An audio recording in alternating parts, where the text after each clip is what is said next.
Shalom, apa kabar jemaat Tuhan? Puji Tuhan, kita sangat bersyukur pada pagi hari ini kita bisa hadir di dalam rumah Tuhan. Di tempat ini kita bisa datang memuji dan menyembah Tuhan. Amin. Puji Tuhan, sebelum kita mendengarkan firman Tuhan, saya senang sekali untuk ingin mengambil kesempatan untuk mengucapkan selamat Tahun Baru Cina ataupun Happy New Year. Dan saya percaya bahwa sepanjang tahun lalu sampai hari ini, saudara adalah jemaat yang setia, yang sentiasa datang beribadah. Dan saya percaya bahwa saudara diberikan oleh Tuhan hati yang taat dan komitmen untuk terus bersama-sama membangun rumah Tuhan di tempat ini. Puji Tuhan. Sekali lagi saya mengucapkan selamat Tahun Baru Cina. Tuhan Yesus memberkati. Amin. Haleluya. Mari saudaraku, sebelum kita dengarkan firman Tuhan, saya senang sekali untuk mengajak saudara untuk kita berdoa bersama-sama untuk firman Tuhan yang kita akan dengar sebentar. Mari kita berdoa. Haleluya. Bapa kami dalam kerajaan sorga, kami sangat bersyukur Tuhan pada pagi hari ini kami bisa datang ke dalam rumah-Mu. Kami bisa menaikkan pujian syukur kami ke dalam hadirat-Mu Tuhan. Terima kasih Tuhan, kesempatan pagi hari ini kami bisa berada dalam rumah Tuhan. Engkau berikan kami nafas, Engkau berikan kami Tuhan kesempatan untuk kami bisa berkumpul bersama-sama untuk membangun rumah Tuhan, untuk memuji dan memuliakan Tuhan. Terima kasih Tuhan, kami mau mempersiapkan hati kami untuk mendengarkan perkataan firman Tuhan. Dan kami percaya bahwa perkataan firman-Mu adalah perkataan yang sangat luar biasa, yang berkuasa mengubah kehidupan kami, untuk kami terus maju ke depan bersama dengan Engkau Tuhan. Terima kasih, kami serahkan Tuhan firman Tuhan pada pagi hari ini dalam tangan-Mu, dalam nama Bapa dan Roh Kudus. Kami sudah berdoa dan mengucap syukur. Haleluya, semua yang percaya katakan amin. Puji Tuhan. Saudara yang iman dalam Tuhan, hari ini kita masih berbicara tentang membangun bangsa yang kudus menurut corak dan reka bentuk yang Tuhan tunjukkan. Saudara yang iman dalam Tuhan, minggu lalu kita belajar dan mempelajari bahwa membangun sebuah bangsa yang kudus itu harus sesuai dengan corak yang Tuhan inginkan, supaya kita melalui pengertian, ada pemahaman isi hati Tuhan. Dan kita tahu bahwa ketika kita memahami isi hati Tuhan melalui firman yang kita dengar, maka kita bisa bersama-sama menjadi sebuah bangsa yang kudus, membangun sesuai dengan corak yang Tuhan telah letakkan dalam kehidupan kita. Itu sebabnya saudaraku yang iman dalam Tuhan, kita juga belajar minggu lalu bahwa di dalam Yesus Kristus kita mampu melakukan atau mentaati hukum-hukum yang Tuhan telah berikan buat kita. Walaupun kita tahu bahwa di dalam perjanjian lama hukumnya itu tidak semua orang bisa mentaatinya. Tetapi kita percaya bahwa di dalam perjanjian baru melalui Yesus Kristus kita mampu mentaati hukum yang ada, saudaraku, sehingga kita bisa membangun sebuah bangsa yang kudus sesuai dengan keinginan hati Tuhan. Amin. Persoalannya adalah bagaimana kita membangun sesuai ataupun menurut corak yang ditunjukkan oleh Tuhan. Yang pertama kita harus tahu bahwa membangun, kita harus mengetahui tujuan perjanjian Tuhan. Jadi kita membangun sebuah bangsa yang kudus itu didasari di dalam perjanjian dengan Tuhan. Amin. Perjanjian dengan Tuhan itu bukan pada waktu kita baru kenal Yesus dan kita masuk ke dalam perjanjian, tetapi perjanjian itu sudah ada sejak dari dahulu. Jadi tujuan perjanjian Allah yang kekal adalah menghubungkan kita dengan tujuan Allah sejak penciptaan. Amin. Sehingga pada hari ini, walaupun kita jauh daripada zaman Abraham, kita masih terhubung dalam tujuan Tuhan, di dalam rancangan Tuhan melalui perjanjian dengan Tuhan. Amin. Ketika kita menerima Yesus sebagai Tuhan dan Juru Selamat, saudara telah masuk ke dalam perjanjian dengan Tuhan. Perjanjian di mana saudara akan masuk ke dalam rancangan Tuhan dan masuk ke dalam apa yang Tuhan telah siapkan sejak daripada perjanjian lama sampai kepada hari ini. Amin. Mari kita baca saudaraku dalam Keluaran pasal 19 ayat 3 hingga 4. Bunyi firman Tuhan. Lalu naiklah Musa menghadap Allah dan Tuhan berseru dari gunung itu kepadanya, beginilah kau katakan kepada keturunan Yakub dan kau beritakan kepada orang Israel, kamu sendiri telah melihat apa yang kulakukan kepada orang Mesir dan bagaimana aku telah mendukung kamu di atas sayap Raja Wali dan membawa kamu kepadaku. Saudara iman dalam Tuhan, persoalannya adalah mengapa kita perlu mengetahui perjanjian Allah. Sesuai dengan firman yang kita baca sebentar di dalam Keluaran, di sini kita lihat bahwa Tuhan telah memberitahukan kepada bangsa Israel melalui Musa bahwa Tuhan katakan kepada keturunan Yakub ataupun kepada bangsa Israel bahwa apa yang Musa dengar daripada Tuhan, yaitu Tuhan ingin membawa bangsa itu keluar dari Mesir dan melakukan banyak mujizat sebelum mereka diizinkan oleh Raja Mesir untuk mereka keluar, saudaraku, Tuhan katakan bahwa mereka akan membawa bangsa ini keluar melalui ataupun di atas sayap Raja Wali, supaya mereka membawa mereka itu kepada tujuan Tuhan. Ayat ini mengatakan bahwa dan membawa kamu kepadaku. Ya saudara-saudaraku yang seiman dalam Tuhan, kenapa Tuhan mau membawa kita keluar dari Mesir? Mengapa Tuhan mau membawa kita melalui sayap Raja Wali? Kita tahu bahwa salah satu adalah supaya Tuhan menggenapi perjanjiannya. Apa yang dijanjikan dalam perjanjian lama, apa yang dijanjikan kepada Abraham, itu benar-benar digenapi kepada keturunan Yakub, yaitu melalui Abraham, Ishak dan Yakub, dan kepada kita yang ada pada hari ini dalam perjanjian baru melalui Yesus Kristus. Saudaraku yang seiman dalam Tuhan, kita perlu mengetahui tujuan perjanjian Allah. Yang pertama, saudaraku, kita harus tahu bahwa supaya kita dapat membezakan antara Mesir dan tanah perjanjian. Itu sebabnya, saudaraku, Tuhan mengingatkan bangsa Israel, terdapat perbezaan antara Mesir dan umat istimewa pilihan Tuhan. Jadi, saudaraku, jika kita memiliki pemikiran yang benar tentang siapa kita bisa mengerti bahwa kita berada di dalam tanah perjanjian yang Tuhan berikan kepada kita, saudaraku. Jadi kita adalah bangsa yang kudus. Kita adalah pilihan Tuhan. Kita sedang membawa atau kita sedang membangun satu tujuan, yaitu untuk melakukan pekerjaannya di bumi dan membangun sebuah bangsa yang kudus. Jadi pemikiran inilah yang harus kita miliki, saudaraku yang seiman dalam Tuhan, supaya kita dapat membezakan mana Mesir dan tanah perjanjian. Itu sebabnya, saudaraku yang seiman dalam Tuhan, di dalam Keluaran pasal 19 ayat 5 hingga 6 bunyi firman Tuhan, jadi sekarang jika kamu sungguh-sungguh mendengarkan firman-Ku dan berpegang kepada perjanjian-Ku, maka kamu akan menjadi harta kesayangan-Ku sendiri antara segala bangsa, sebab Akulah yang empunya seluruh bumi. Kamu akan menjadi bagiku kerajaan imam dan bangsa yang kudus. Inilah semua firman yang harus kau katakan kepada orang Israel. Saya ulangi, ini kata Tuhan, ini tujuan perjanjian Tuhan, ya saudaraku. Kita lihat di ayat yang kelima. Jadi sekarang jika kamu sungguh-sungguh mendengarkan perkataanku.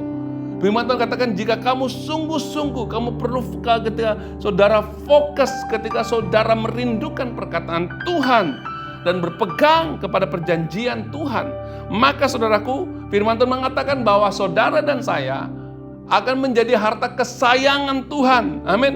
Karena Dia membuat kita menjadi satu bangsa kesayangan Tuhan, menjadi satu kerajaan imam, satu bangsa yang kudus, saudaraku, supaya kita benar-benar bisa masuk ke dalam tujuan Tuhan. Amin, saudaraku. Di dalam ayat ini kita dapat lihat, saudaraku, satu perbezaan ataupun perbezaan bangsa yang kudus, bangsa yang berada dalam perjanjian Tuhan, bangsa yang diperhatikan Tuhan, bangsa di mana kita adalah milik kepunyaan Tuhan, bangsa yang akan dibentuk menjadi kerajaan imam. Maka saudaraku yang seiman dalam Tuhan, itu sebabnya kita perlu mengerti siapa kita di dalam Tuhan. Amin. Jadi ketika kita memiliki dan mengerti siapa kita dalam Tuhan, maka kita bisa masuk di dalam perjanjian dengan Tuhan dan bisa membangun sebuah bangsa yang kudus. Itu sebab saudaraku yang seiman dalam Tuhan, jika kita dapat membezakan melalui pemikiran kita antara Mesir dan tanah perjanjian, kita dapat membawa corak yang Tuhan di dalam perjanjian lama. Kita dapat melihat bahwa corak yang Tuhan ada dalam perjanjian lama dan sama dengan corak yang ada di dalam perjanjian baru, yaitu Tuhan ingin membangun sebuah kehidupan bangsa ataupun sebuah kehidupan umat Tuhan yang berbeza dengan dunia dan antara umat Tuhan dan bukan umat Tuhan. Jadi saudaraku, kita perlu dapat membezakan ketika kita memiliki pemikiran Tuhan, ketika kita mengerti apa yang Tuhan telah nyatakan dalam kehidupan kita. Kita tahu bahwa Tuhan sedang membawa kita masuk ke dalam perjanjian dengan Tuhan. Itu sebab saudaraku yang seiman dalam Tuhan, kita dipilih bukan sekadar untuk menikmati hidup yang diberkati dan kemudian ke sorga, tetapi untuk tujuan yang kudus, yaitu menjadi kerajaan imam. Amin. Kerajaan imamat yang melayani Tuhan, melayani sesama kita dalam rumah Tuhan, sehingga kita bisa membangun atau membina kerajaan Tuhan yang hidup sebagai bangsa yang kudus. Itu sebab saudara-saudaraku, melalui bangsa yang kudus, melalui umat pilihan Tuhan, disitulah kita bisa memberitakan perbuatan-perbuatan Allah yang besar yang datang dari Tuhan, yang memanggil kita keluar daripada Mesir, masuk ke tanah perjanjian, yang memanggil kita keluar dari kegelapan kepada terangnya yang ajaib. Untuk Tuhan Yesus, supaya untuk kita bisa masuk ke dalam panggilan Tuhan dalam perjanjian baru dan melaksanakan apa yang Yesus ingin kita kerjakan sebagai sebuah bangsa yang kudus dalam perjanjian baru, sehingga saudara dan saya menjadi umat kepunyaan Tuhan sendiri. Amin. Itu sebab saudara yang iman dalam Tuhan, kita perlu belajar taat kepada perkataan Tuhan dalam setiap aspek kehidupan kita. Karena melalui ketaatan kita dapat menjalankan keluar peranan kita sebagai para imam di dalam rumah Tuhan. Karena saudaraku, kita adalah orang-orang yang mewakili Tuhan dalam kehidupan kita di dunia ini. Orang akan melihat Tuhan melalui cara hidup kita, melalui sikap kita, melalui perbuatan kita di tengah-tengah dunia ini. Saudaraku yang iman dalam Tuhan, ketika kita bisa melakukan ataupun kita bisa menunjukkan kepada dunia kita adalah bangsa yang kudus, saudaraku, maka dunia akan menghormati Tuhan. Kenapa, saudaraku? Karena kita adalah duta, kita adalah wakilnya Tuhan di muka bumi ini. Kita adalah bangsa yang dipilih oleh Tuhan. Saudaraku iman dalam Tuhan, sebuah bangsa itu harus benar-benar sesuai dengan, dibentuk sesuai dengan perkataan Tuhan, sesuai dengan plan, sesuai dengan rancangan Tuhan. Jadi segala sesuatu yang ada di dunia ini, termasuk rumah Tuhan, termasuk kehidupan kita, itu telah dibentuk oleh Tuhan melalui perkataannya. Jadi kalau kita sebagai bangsa yang kudus, kita tidak mentaati Tuhan, maka kita bukanlah bangsa pilihan Tuhan.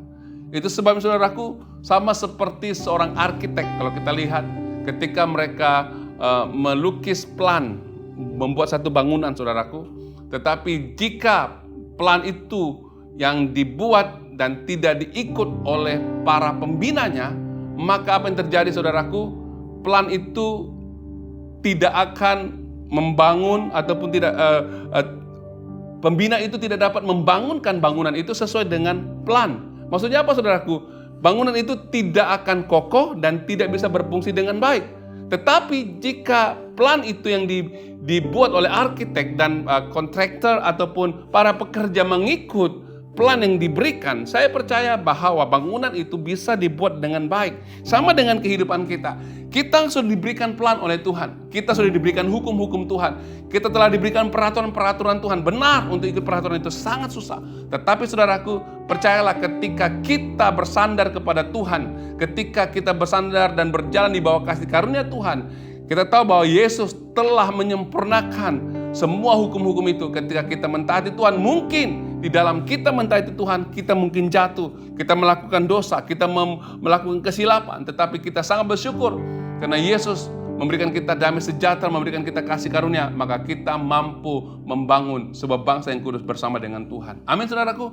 Itu sebabnya, saudaraku, sangat penting bagi kita sebagai seorang yang menjadi seorang umat Tuhan dan membangun dan bersama-sama membangun rumah Tuhan. Itu sebabnya kita perlu membangun rumah Tuhan itu dengan mengetahui tujuan perjanjian Allah yang kekal dalam kehidupan kita sebagai sebuah bangsa yang kudus. Yang seterusnya, saudaraku yang iman dalam Tuhan, yang kedua, kita perlu membangun dengan mengetahui bahwa kita adalah umat perjanjian di dalam Kristus. Amin. Kita perlu mengetahui. Kalau kita tidak tahu dan tidak mengetahui siapa kita dalam Tuhan, bagaimana kita membangun? Bagaimana kita mengetahui bahwa kita ini adalah umat perjanjian? Itu sebabnya, saudaraku, dalam Kolose pasal 2 ayat 17 mengatakan begini, semua ini hanyalah bayangan dari apa yang harus datang, sedang wujudnya ialah Kristus. Jadi perjanjian lama hanyalah bayangan dari apa yang harus datang. Tetapi dalam perjanjian baru, ia direalisasikan di dalam Yesus Kristus. Jadi saudaraku, kita sangat bersyukur kepada Tuhan atas kasih karunia-Nya dalam hidup kita. Kita telah menjadi umat pilihan Tuhan. Melalui Yesus Kristus, kita telah menjadi imamat rajani untuk kemuliaan-Nya. Jadi saudaraku yang iman dalam Tuhan, sebagai umat perjanjian Tuhan, Tuhan akan mengangkat kita untuk bertahan menghadapi musuh. Amin. Sebagai sebuah bangsa yang kudus di tengah-tengah dunia ini, pasti kita akan berhadapan dengan banyak persoalan, banyak musuh-musuh yang akan mau bercoba untuk menghancurkan umat Tuhan.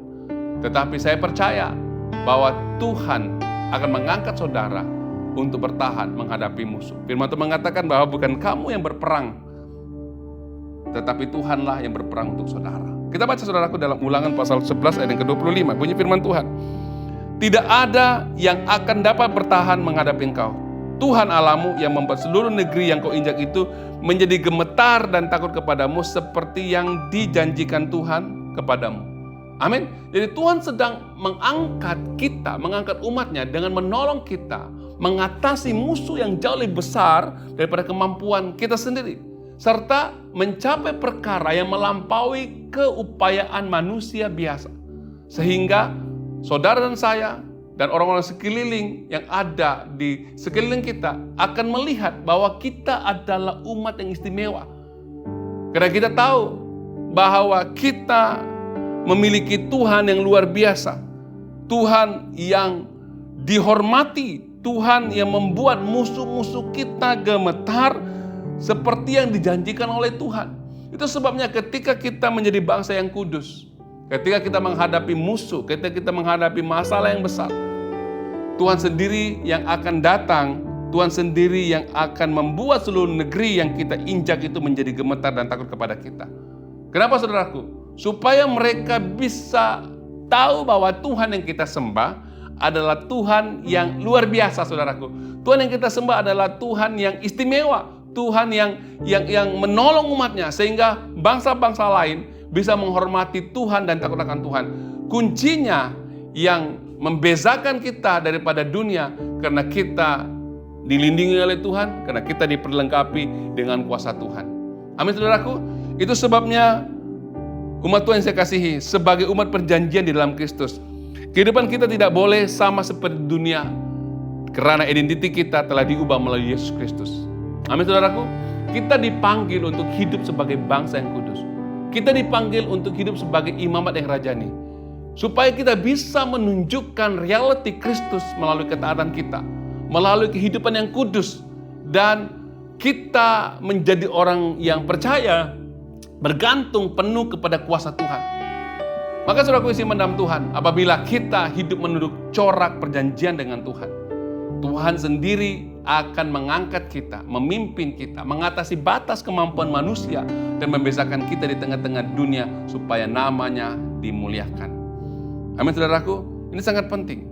Kita perlu mengerti firman Tuhan. Kita perlu tahu bahwa sebagai umat perjanjian supaya nama Tuhan dimuliakan, Tuhan akan mengangkat kita untuk bertahan menghadapi musuh. Saudaraku yang iman dalam Tuhan, mungkin dalam kehidupan kita memiliki banyak musuh, saudaraku. Mungkin musuh di dalam hubungan, ada orang yang coba mau menghancurkan hubungan saudara. Mungkin iblis datang untuk mengacaukan hubungan saudara di dalam keluarga. Mungkin ada musuh ataupun orang-orang yang ada di luar yang tidak senang dengan kita, yang coba menjatuhkan image kita, ataupun yang coba untuk berusaha untuk membuat iman kita goncang, saudaraku. Di tanah yang kita ada pada hari ini, mungkin ada orang-orang yang coba menjatuhkan ekonomi kita, ataupun ada orang yang coba ataupun musuh yang datang untuk menghancurkan anak-anak kita. Saudara yang iman dalam Tuhan, ingat bahwa Tuhan ada di pihak kita. Di mana Tuhan mengatakan bahwa minggu lalu kita belajar bahwa mata Tuhan tertuju kepada tanah perjanjian. Amin. Dan mata Tuhan itu tertuju bukan saja 1-2 bulan, tetapi sampai akhir tahun. Firman Tuhan katakan dia melihat, dia memperhatikan setiap umatnya yang tetap setia kepada Tuhan. Itu sebabnya jangan pernah gemetar. Karena Tuhan adalah yang dia akan mengangkat kita untuk kita bertahan menghadapi musuh. Amin, saudaraku. Jadi sebagai umat Tuhan, saudaraku, kita perlu tahu bahwa kehidupan kita harus berbeza dengan dunia. Ini cara kita mau menyatakan Tuhan kepada orang-orang yang ada di luar sana. Yang seterusnya, saudaraku, bagaimana supaya kita membangun sebuah bangsa yang kudus ikut corak yang Tuhan tetapkan? Kita perlu menaruh perkataan Tuhan itu di dalam hati dan jiwa kita. Amin. Menaruh perkataan Tuhan di dalam hati dan jiwa. Di dalam Ulangan pasal 11 ayat ke-18 bunyi firman Tuhan. Tetapi kamu harus menaruh perkataan ini di dalam hatimu dan di dalam jiwamu. Kamu harus mengikatnya sebagai tanda pada tanganmu. Haruslah itu menjadi lambang di dahimu. Saudara yang iman dalam Tuhan, perbezaan antara kita dengan dunia adalah ketaatan kepada firman Tuhan, ataupun perkataan Tuhan yang tertanam di dalam hati dan jiwa kita. Saudaraku, orang dunia tidak mungkin memiliki perkataan Tuhan yang berkuasa, saudaraku. Orang dunia tidak mungkin memiliki hukum-hukum Tuhan. Orang dunia tidak mungkin akan menjalankan kehidupan sesuai dengan corak yang Tuhan tentukan. Tetapi saudara dan saya, jelas ketika kita menaruh perkataan Tuhan dalam hati dan jiwa kita, kita akan menjadi orang-orang yang bisa menyatakan Tuhan. Itu sebabnya saudaraku, perbezaan utama antara kita dengan dunia adalah ketaatan firman Tuhan. Kalau kita sebagai orang yang percaya, saudaraku, kita ke gereja, tetapi pada masa yang sama kita tidak mentaati firman Tuhan. Apa bezanya saudara dengan orang dunia? Sama. Makanya ketika kita ada peluang untuk datang beribadah, mendengarkan perkataan Tuhan, inilah caranya kita meletakkan firman Tuhan itu dalam hati kita, dalam hati yang subur, supaya kita mengerti keinginan hati Tuhan. Oleh itu saudaraku, ini bukan sekadar mendengar firman Tuhan, tetapi kita perlu mengejarnya dengan kerinduan untuk memahami dan menghidupkannya. Maka saudara iman dalam Tuhan, sebagai orang yang percaya kepada Tuhan, mungkin saudara sudah lama datang dalam rumah Tuhan, tetapi kalau saudara masih memiliki sikap pasif, datang ke gereja pasif dan tidak melakukan apa-apa, ataupun saudara sombong, ini menunjukkan bahwa saudara tidak benar-benar memahami isi hati Tuhan, tidak benar-benar mengerti keinginan hati Tuhan. Untuk itu saudaraku, kita harus hidup berbeza dengan dunia. Kita perlu menyimpan firman Tuhan dalam hati dan pikiran kita. Supaya apa saudaraku? Supaya kita tidak lagi dipimpin oleh prinsip dunia, tetapi diperbaharui, dibentuk oleh kebenaran firman Tuhan. Saudaraku iman dalam Tuhan. Jadi kita perlu menyimpan firman Tuhan dalam hati. Bukan hanya memiliki firman Tuhan dalam hati, tetapi perlu memahami, mendengar, mengucapkan firman Tuhan dengan sentiasa. Ketika kita mendengarkan firman Tuhan, kita bukan hanya mendengar tetapi belajar ucapkan. Ketika kita belajar mengucapkan, maka timbul dalam hati kita iman untuk ini akan mempengaruhi tindakan kita, mempengaruhi cara hidup kita, mempengaruhi pemikiran kita, saudaraku. Ini sangat penting. Ada seorang bapak, dia katakan kepada saya, "Pastor, saya mendengarkan firman Tuhan setiap minggu. Tetapi dia katakan bahwa saya tidak boleh memahami firman Tuhan itu hanya sekali dengar." Jadi apa yang dia buat saudaraku?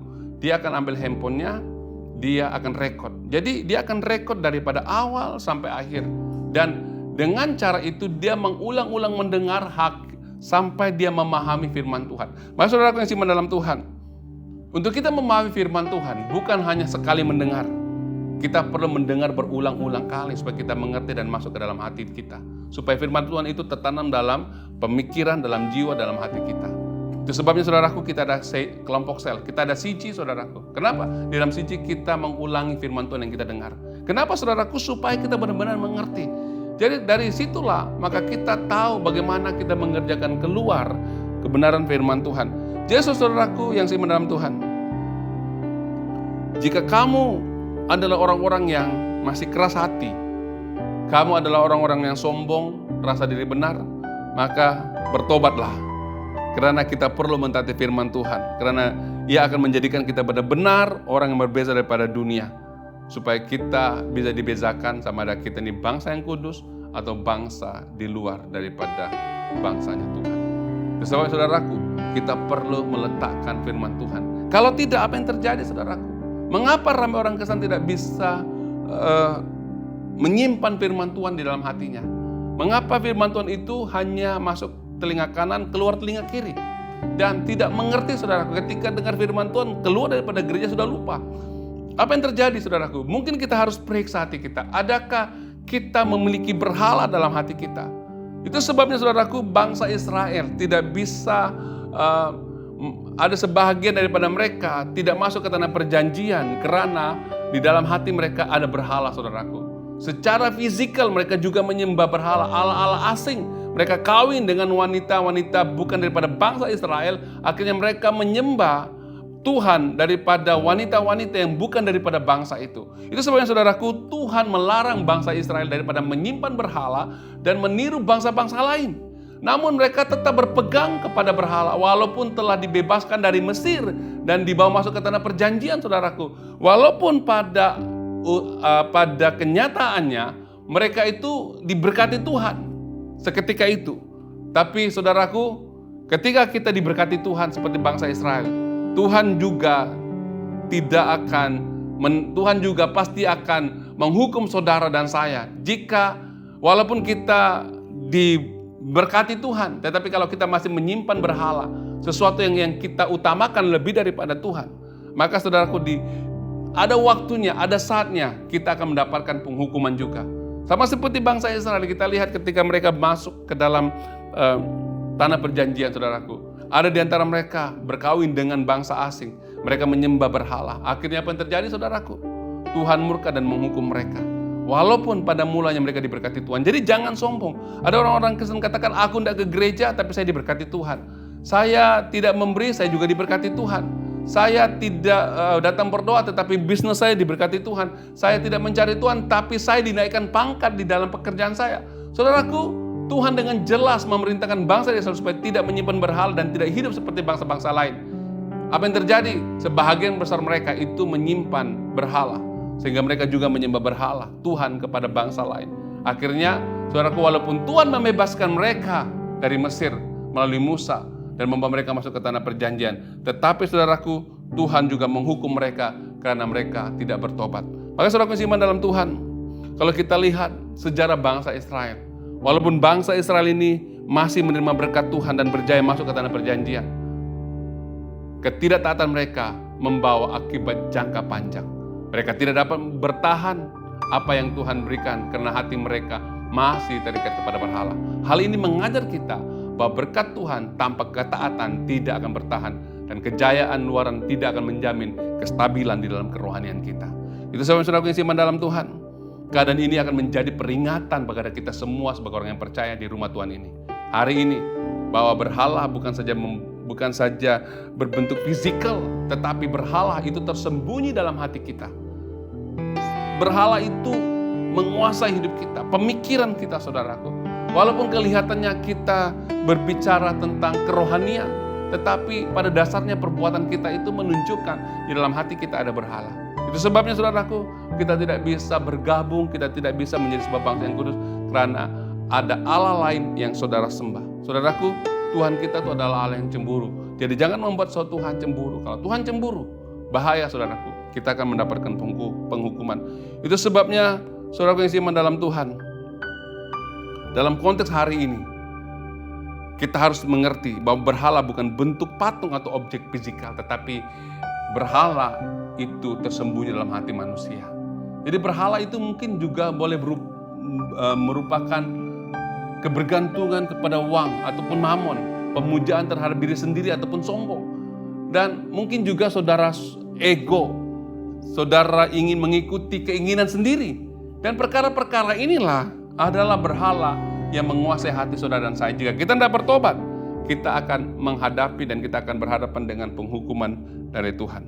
Saudara iman dalam Tuhan, itu sebabnya di dalam kita lihat dalam Yosua 24 ayat 2 hingga 3 bunyi firman Tuhan. Menjelang akhir hayat Yosua, lihat apa yang Yosua katakan kepada orang-orang itu. Berkatalah Yosua kepada seluruh bangsa itu, beginilah firman Tuhan, Allah Israel, dahulu kala di seberang sungai Efrat, disitulah diam nenek moyangmu, yakni Tera, ayah Abraham dan ayah Nahor. Dan mereka beribadah kepada Allah lain. Ayat ketiga, tetapi aku mengambil Abraham, bapakmu itu dari seberang sungai Efrat dan menyuruh dia menjelajah seluruh tanah Kanaan. Aku membuat banyak keturunannya dan memberikan Ishak kepadanya. Saudara iman dalam Tuhan. Jadi di sini kita dapat melihat bagaimana Tuhan membawa Abraham keluar dari tanah airnya, sehingga mereka tidak lagi menyembah berhala ini. Tetapi orang Israel kebanyakan masih berpaling menyembah berhala. Akhirnya tidak sedikit yang mendapat penghukuman dari Tuhan, karena itu akan membangkitkan murka Tuhan. Jadi hati-hati saudaraku, jangan terpujuk dengan berhala sehingga kita menyembah berhala dalam hati kita. Walaupun secara keluarannya kita kelihatan rohani, tetapi dalam perjalanan hidup kita, saudara adalah penyembah-penyembah berhala. Kita lihat Ulangan pasal 11, 16 hingga 17. Bunyi firman Tuhan, hati-hatilah supaya jangan hatimu terbujuk, sehingga kamu menyimpang dengan beribadah kepada Allah lain dan sujud menyembah kepadanya. Jika demikian, maka akan bangkitlah murka Tuhan terhadap kamu dan dia akan menutup langit sehingga tidak ada hujan dan tidak mengeluarkan hasil. Lalu kamu lenyap dengan cepat dari negeri yang baik yang diberikan Tuhan kepadamu. Saya ulangi. Ulangan 11 ayat yang ke-16 bunyi firman Tuhan. Hati-hatilah supaya Hati-hatilah supaya jangan hatimu terbujuk sehingga kamu menyimpang dengan beribadah kepada Allah lain dan sujud menyembah kepadanya. Jika demikian, maka akan bangkitlah murka Tuhan terhadap kamu dan ia akan menutup langit sehingga tidak ada hujan dan tidak ada tanah, tidak mengeluarkan hasil. Lalu kamu lenyap dan cepatlah dari negeri yang baik yang diberikan Tuhan kepadamu. Amin. Jadi saudaraku iman dalam Tuhan, jangan kita pikir hanya karena tidak ada apa yang berlaku pada masa ini. Sementara kita masih berpegang kepada berhala itu, kita masih bergantung kepada diri sendiri, kita masih bergantung kepada kekuatan kita sendiri, kita masih bergantung kepada keegoan kita. Ini berhala-berhala modern, saudaraku. Berhala-berhala zaman sekarang, walaupun tidak kelihatan secara fisikal berhala itu, tetapi berhala keegoan, kesombongan, keuangan, berhala-berhala kepentingan diri sendiri, berhala cemburu, marah, iri hati. Ketika itu menguasai hidupmu, saudaraku, itu akan membangkitkan murka Tuhan terhadap saudara saya. Apa Tuhan katakan? Dia akan menutup langit sehingga hujan dan tanah tidak mengeluarkan hasil. Jadi walaupun kita berusaha, saudaraku, walaupun kita datang ke rumah Tuhan, ketika kita tidak menyimpan perkataan Tuhan, apa yang terjadi, saudaraku? Berhala lah yang akan menguasai saudara. Itu sebab, saudaraku, Tuhan mau kita membina semua bangsa yang kudus.